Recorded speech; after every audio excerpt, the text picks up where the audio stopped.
राधे राधे दोस्तों, क्या आप सिलाई सीख रहे हैं? क्या आप बिगनर्स हैं?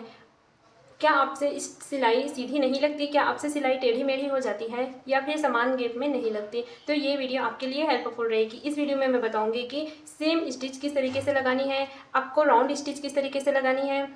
ठीक है, तो इस पार्ट को हम अच्छे से समझ लेते हैं, इसके बाद फिर हम स्टिच लगाना देखेंगे। अब हम देखेंगे कि हमें सिलाई की प्रैक्टिस किस तरीके से करनी है। तो आप सिलाई को कॉटन फैब्रिक लेके प्रैक्टिस कर सकते हैं। तो इस तरीके से मैंने कॉटन की फैब्रिक ली है, ठीक है, जिसकी जो विड्थ है वो 8 इंच है और इसकी जो लेंथ है वो भी 8 इंच ही है। क्लियर। आपको इसी तरीके से फैब्रिक कट कर लेनी है। आप चाहो तो यहाँ पर 10 इंच की फैब्रिक कट कर सकते हो, जिसमें दोनों से 10-10 इंच रहेगी। ठीक है, आप चाहो तो 12 इंच की भी फैब्रिक कट कर सकते हो। मैंने यहाँ पर 8 इंच ही ली है। ओके, उसके बाद इसमें मैंने इस तरीके से राउंड दिया है, ठीक है, और इसकी जो राउंड है उसमें जो गैप है, ठीक है, वो 25 है। आप देख सकते हैं यहाँ से यहाँ तक 25 है। इस तरीके से जितनी भी मैंने राउंड मार्क की है उन सब में मैं 25 जितना गैप ली हूँ। आप चाहो तो इस राउंड में हाफ इंच की गैप भी ले सकते हो, 1 इंच की भी गैप ले सकते हो। ठीक है, तो इस तरीके से आपको मार्क करके इसी में स्टिच लगानी है। स्क्वायर स्टिच, देखिए ये वाली स्क्वायर स्टिच है, इसमें मैं हाफ इंच का गैप ली हूँ। ठीक है, इस तरीके से आपको हाफ इंच में पहले मार्क करना है, फिर सभी लाइंस को स्क्वायर में मिला देनी है। तो देख सकते हैं आप इस तरीके से जो है स्क्वायर बना है। क्लियर। यहाँ पर मैंने और भी स्टिच ली है, ठीक है, इसको मैं बोलूँगी 1 line stitch. 1 line stitch, 1 line का मतलब है यहाँ से यहाँ तक की जो दूरी है, ठीक है, ये 1 लाइन है। क्लियर। तो इसको पहले 1 लाइन में मार्क करनी है, इसके बाद फिर स्ट्रेट लाइन ड्रॉ कर देनी है। उसके बाद मैंने 0.25 की स्टिच ली है। देखिए यहाँ पर मैंने 0.25 जितनी मार्क की है। यहाँ पर मैंने जो है हाफ इंच की स्टिच ली है। ये फैब्रिक मैंने छोटा कट किया है सिर्फ आप लोगों को बताने के लिए। आप इसी तरीके से बड़ा वाला फैब्रिक कट करना और उसमें मार्क करना। क्लियर। यहाँ पर मैंने हाफ इंच की स्टिच ली है, ठीक है। इसके बाद आप यहाँ पर वेव स्टिच भी ले सकते हैं। तो वेव स्टिच में क्या होता है, इस तरीके से जो है हाफ सर्कल टाइप बना हुआ है, ठीक है। आप जब इसमें स्टिच लगाओगे तो देखिए हमें स्टिच में कहाँ प्रॉब्लम आती है ज़्यादातर, जब राउंड छोटा होता है, ठीक है। तो इसमें देखिए हमें कपड़े को सुई को यहाँ लेके जाना है, फिर यहाँ, फिर यहाँ, फिर यहाँ, तो इसमें बहुत सारी प्रॉब्लम्स आती है। तो इसी प्रॉब्लम्स को हम सॉल्व कैसे करेंगे, अगर ये वाली आपकी फिनिश आ जाती है स्टिच में, जब आप ब्लाउज स्टिच कर रहे हैं, सूट स्टिच कर रहे हैं, तो आपको कोई भी दिक्कत नहीं होगी। ठीक है, तो इस तरीके से मैंने यहाँ पर हाफ सर्कल वाले वेव लिया है और यहाँ पर आप स्ट्रेट वी टाइप वेव ले सकते हैं। ठीक है, तो यहाँ पर देखिए मैंने वी टाइप वेव लिया है। क्लियर हुआ। इसके अलावा आप जो है इस तरीके से मार्क करके भी स्टिच लगा सकते हैं, जो कि ऐसे तिरछा होगा। क्लियर हो तो ऐसे पहले लीफ बना लेना, इस तरीके से आप बहुत सारी लीफ बना लेना और उसमें स्टिच लगाना। ठीक है, अलग अलग साइज़ में, जैसे कि ये बड़ा वाला लीफ हुआ, छोटा वाला लीफ हुआ। आपको इसी तरीके से लीफ बना करके या फिर फ्लावर बना करके भी आप स्टिच लगा सकते हो। इस तरीके से आप फ्लावर बना करके भी स्टिच लगा कर देखना। ठीक है, इसमें क्या होता है, देखिए ये राउंड है, आप जब स्टिच करोगे तब आपको पता चलेगी कि प्रॉब्लम्स कहाँ पर है। अगर ये वाली सॉल्व हो गई ना, तब आप देखना आपकी स्टिच बहुत अच्छी लगेगी। ठीक है, तो अभी हम स्टिच लगाना देखेंगे। अभी हम इस वीडियो में स्टिच लगाना सीखेंगे। ये स्टिच जो है हाफ इंच गैप में है। आप चाहो तो यहाँ पर 0.75 गैप, 1 इंच जितना गैप रख के भी स्टिच लगा सकते हो। यहाँ पर मैं ये जो लाइन ड्रॉ की हूँ, मैं इसी में स्टिच लगाऊंगी। तो सर चलिए हम देखेंगे कि स्टिच किस तरीके से लगाना है। तो यहाँ पर मैं इस तरीके से, जहाँ पर हमारी लाइन है वहाँ पर मैं प्रेशर फुट को नीचे रखूँगी, उसके बाद मैं स्टिच लगाना स्टार्ट करूँगी। आप देख सकते हैं मेरी स्टिच जो है उसी लाइन में लग रही है, सीधी सीधी। आपको इसी तरीके से स्टिच लगानी है। मैं दूसरी लाइन में भी स्टिच लगा रही हूँ, आप देख सकते हैं। तीसरी लाइन में भी स्टिच लग रही है। तो यहाँ पर आप देख सकते हैं कि मैंने यहाँ पर स्टिच पूरे में लगा ली है। आप पीछे की साइड से भी देख सकते हैं कि हमारी स्टिच कितनी फिनिशिंग के साथ लगी हुई है। ठीक है, तो आपको इस तरीके से जो गैप है उसको ध्यान में रखते हुए सिलाई लगानी है। 1 लाइन में स्टिच लगाना सीखेंगे। तो यहाँ पर देखिए मैं 1 लाइन के गैप में स्टिच लगा ली हूँ। आप इस स्टिच को जो है यहाँ पर मैंने मार्क करके स्टिच लगाना बताया है, आप बिना मार्क करके भी स्टिच लगा सकते हो।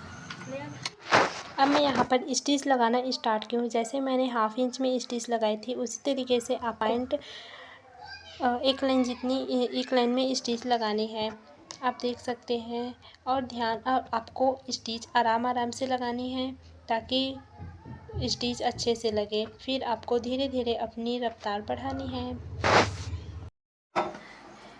तो आप पीछे की साइड से देख सकते हो कि हमारी जो स्टिच है वो इक्वल लगी है, ठीक है। आप इसी तरीके से स्टिच की प्रैक्टिस कर सकते हो। आप बैक साइड देखिए, बैक साइड हमारी मार्क नहीं है, तो इसी गैप को हम ध्यान में रखते हुए हम यहाँ पर स्टिच लगाएंगे। तो हम चलिए देखते हैं कि बिना गैप के हम बिना मार्किंग के हम स्टिच क्या लगा सकते हैं।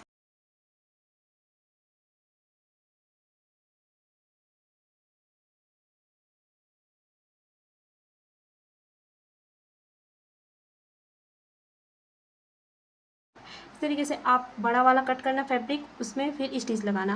क्लियर। अब हम यहाँ पर 0.25 में स्टिच लगाना सीखेंगे। तो ठीक है, तो जो हमारी जो प्रेशर फुट है, ठीक है, यहाँ पर जो हमारी प्रेशर फुट है इसकी जो गैप है ये 0.25 जितनी है। तो इसी को हम ध्यान में रखते हुए हम स्टिच लगाएंगे। हमने जिस तरीके से बाकी सभी में स्टिच लगाए हैं, हमें उसी तरीके से लाइंस को ध्यान में रखते हुए स्टिच लगानी है। जब आप बार बार प्रैक्टिस करोगे तब आपकी जो स्टिच है वो बराबर लगेगी।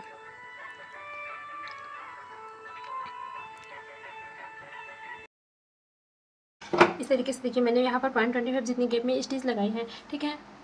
आपको भी इसी तरीके से प्रैक्टिस करनी है। अब हम यहाँ पर वेव स्टिच किस तरीके से लगाते हैं वो सीखेंगे। देखिए जब स्ट्रेट लाइन में हम स्टिच लगाते हैं तो वो तो उसमें ज़्यादातर प्रॉब्लम नहीं आती। प्रॉब्लम कब आती है? जब इस तरीके से हमें स्टिच लगानी होती है। तो अभी हम इसमें स्टिच लगाना सीखेंगे। तो इसमें जो है हमें ये जो हमारी प्रेशर फुट है, ठीक है, इसको हम प्रेशर फुट बोलते हैं। तो इसको हमें बार बार उठाने की नीड होती है, ठीक है। तो इसमें देखेंगे कि हम स्टिच किस तरीके से लगाएंगे। तो सबसे पहले मैं, और इसमें जो सिलाई है उसको मैं छोटा कर लूँगी। देखिए यहाँ पर, ठीक है, ये बड़ी बड़ी सिलाई लगी है, ठीक है, इसी को मैं छोटा करूँगी। तो आपके में मशीन में भी सेटिंग होगी, ठीक है, आप उस सेटिंग से जो है सिलाई को छोटा या बड़ा कर सकते हैं। तो मैं इसमें एकदम छोटा रखूँगी, 1 या 2 नंबर में, ठीक है। उसके बाद मैं यहाँ पर स्टिच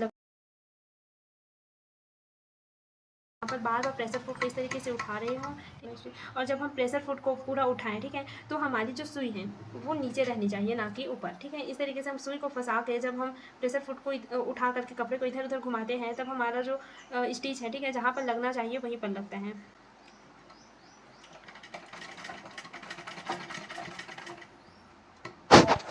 आपको बार बार प्रेशर फुट को उठानी है, उसके बाद कपड़े को घुमानी है, फिर स्टिच लगानी है। ये प्रोसेस आपको बार बार करनी है, क्योंकि जब हम राउंड स्टिच लगाते हैं और राउंड छोटा होता है तो उसमें हमें बार बार प्रेशर फुट को उठाना होता है। क्योंकि कपड़े को घुमाने के लिए। तो इसी तरीके से आप बारीकी से लाइन को ध्यान में रखते हुए धीरे धीरे स्टिच लगाना। उसके बाद आपकी स्पीड धीरे धीरे बढ़ती जाएगी।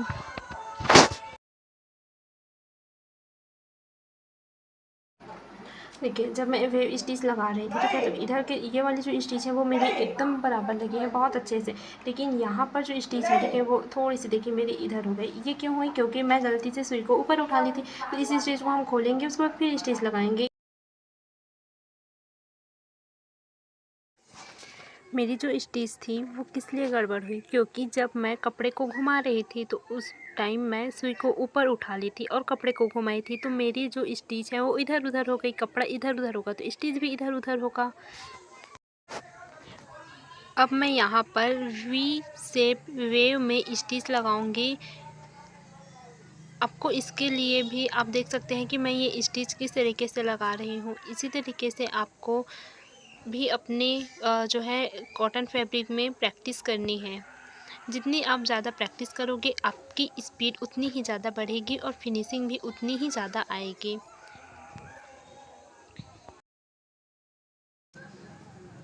आपको इसी तरीके से पूरे फैब्रिक में स्टिच लगा लेनी है। आप देख सकते हैं कि मैंने पूरी स्टिच लगा ली है और मेरी फिनिशिंग किस तरीके से है। अब मैं यहाँ पर राउंड स्टिच लगाऊंगी। जिस तरीके से मैंने बाकी स्टिच लगाई हैं उसी तरीके से आपको ये वाली भी स्टिच लगानी है। तो आप देख सकते हैं कि मैं ये स्टिच किस तरीके से लगा रही हूँ। आपको फैब्रिक को टाइट नहीं पकड़ना है, ना ही अपनी साइड खींचना है। आपको हल्के हाथों से फैब्रिक को जो है प्रेस करनी है और उसके बाद फिर स्टिच लगानी है। धीरे धीरे घुमानी है, ज़्यादा ज़ोर से नहीं। ये हमारी स्टिच बड़ा राउंड में है, इसलिए इसमें उतनी ज़्यादा प्रॉब्लम नहीं आएगी। प्रॉब्लम जब छोटी राउंड हम लगाएंगे तब हमें आएगी। तो आप यहाँ पर देख सकते हैं कि मैं छोटी राउंड में स्टिच लगा रही हूँ। तो इसमें मैं बार बार प्रेशर फुट को उठाऊंगी, फिर सुई को नीचे रख के कपड़े को घुमाऊंगी। आपको ये प्रोसेस बार बार करनी है और जब जितनी ज़्यादा छोटी स्टिच होगी आपको उतनी ही ज़्यादा प्रेशर फुट को उठाने की ज़रूरत होगी। तो आपको ध्यान में रखनी है जो मार्किंग है उसको, उसके बाद स्टिच लगानी है। तो आपकी स्टिच बहुत ही अच्छी लगेगी। और जब आप ब्लाउज या सूट स्टिच करोगे या फिर कोई भी आउटफिट जब स्टिच करोगे तब आपकी जो स्टिच है वो एकदम फिनिशिंग के साथ लगेगी। यहाँ पर मैं जल्दी जल्दी स्टिच लगा रही हूँ। आपको धीरे धीरे स्टिच लगानी है। 2 बार 4 बार जब आप प्रैक्टिस करोगे तो आपकी स्टिच ऑटोमेटिक बढ़ती जाएगी। आपकी जो स्पीड है वो ऑटोमेटिक बढ़ती जाएगी।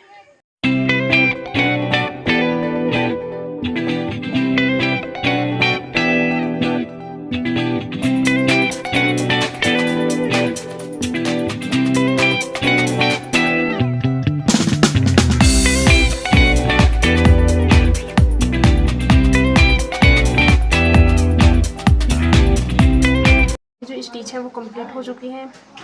तो आप देख सकते हो इसकी जो फिनिशिंग है, ठीक है। आप बैक साइड से भी देख सकते हो कि इसमें किस तरीके से स्टिच लगी हैं। अब आपको यहाँ पर स्क्वायर की प्रैक्टिस करनी है, तो इसमें मैं स्टिच लगाऊंगी।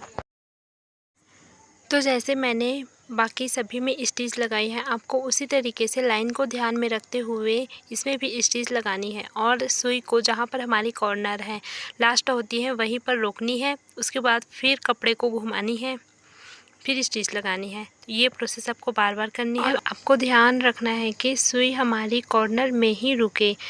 उसके बाद हम प्रेशर फुट को उठाएंगे और सुई हमारी नीचे ही रहेगी। फिर हम कपड़े को घुमाकर स्टिच लगाएंगे। ये प्रोसेस आप देख सकते हैं। पर कॉर्नर है वहाँ पर आपको प्रेशर फुट को उठानी है, फिर कपड़े को घुमानी है, उसके बाद फिर स्टिच लगानी है। और ध्यान रखना है कि सुई हमारी नहीं उठनी चाहिए। यहाँ पर आप देख सकते हैं मैंने पूरे में स्टिच लगा ली है और इसका कॉर्नर भी बराबर है और गैप भी बराबर ही है। हाफ इंच मैंने गैप लिया था, हाफ इंच भी आप बैक साइड से भी देख सकते हैं कि मेरी जो गैप है वो बराबर ही है। जो तरीका मैंने अभी बताई है आप उसी तरीके की बार बार प्रैक्टिस करना और फिर आपको जो रिज़ल्ट है उसको आप कमेंट्स में बताना कि आपको ये तरीका कैसा लगा। Thank you.